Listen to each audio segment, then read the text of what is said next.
और कार से पहाड़ों में लंबे सफर के दौरान आपने कई लंबे और छोटे टनल से अपना सफर पूरा किया होगा, लेकिन क्या आपने कभी सोचा है कि पहाड़ों में टनल कैसे बनते हैं? आज हम आपको बताएंगे कि पहाड़ों को किन तकनीकों के जरिए काट कर टनल बनाया जाता है। बता दें कि प्रधानमंत्री नरेंद्र मोदी ने कारगिल विजय दिवस के मौके पर शिंकुला सुरंग परियोजना का पहला विस्फोट किया था। इस प्रोजेक्ट के तहत यहां दुनिया की सबसे ऊंची सुरंग 15,800 फीट की ऊंचाई पर बनेगी।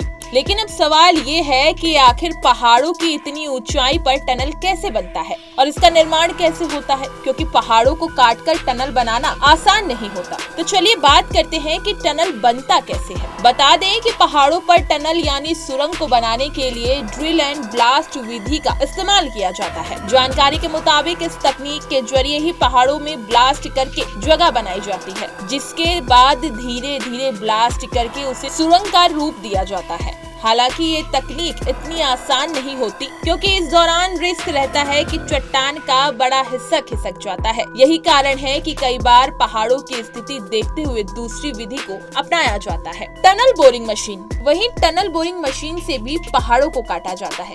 पहाड़ों में टनल बनाने का दूसरा तरीका टनल बोरिंग मशीन है। इस विधि से चट्टान में छेद करके उसमें विस्फोटक भरा जाता है और फिर विस्फोट करके गहरा किया जाता है। हालांकि ये तकनीक महंगी होती है और इसमें एक बार ब्लास्ट करने पर सिर्फ 1 से 2 मीटर की गहराई तैयार होती है। बात करें कि किस पहाड़ पर कौन सी तकनीक का इस्तेमाल किया जाता है, तो सवाल ये है कि सुरंग बनाने के लिए किस तकनीक का इस्तेमाल होगा। बता दें कि पहाड़ों में सुरंग बनाने के लिए ड्रिल एंड ब्लास्ट विधि या टनल बोरिंग मशीन किस तकनीक का इस्तेमाल होगा, ये पहाड़ की ऊंचाई और उसकी प्रकृति पर निर्भर करता है। क्योंकि पहाड़ में खाली जगह बनने पर चट्टान टूट जाती है और उसका हिस्सा अलग हो जाता है। अक्सर ड्रिल एंड ब्लास्ट विधि का इस्तेमाल जम्मू कश्मीर और उत्तराखंड समेत हिमालय जैसी जगहों पर किया जाता है। अब आप सोच रहे होंगे कि सुरंग खोदने के समय उसे कैसे आकार दिया जाता है, तो बता दें कि एक बार सुरंग खोदने के बाद उसे आकार दिया जाता है और अंदर की दीवारों पर कंक्रीट का इस्तेमाल किया जाता है। इसके अलावा सुरंग को मजबूत करने के लिए स्टील फ्रेम यानी स्टील सपोर्ट का भी इस्तेमाल किया जाता है। पहाड़ों के अलावा मिट्टी और दूसरे हिस्से में टनल बनाने के लिए दूसरी विधियों का भी इस्तेमाल किया जाता है, जिसमें पाइप टनल और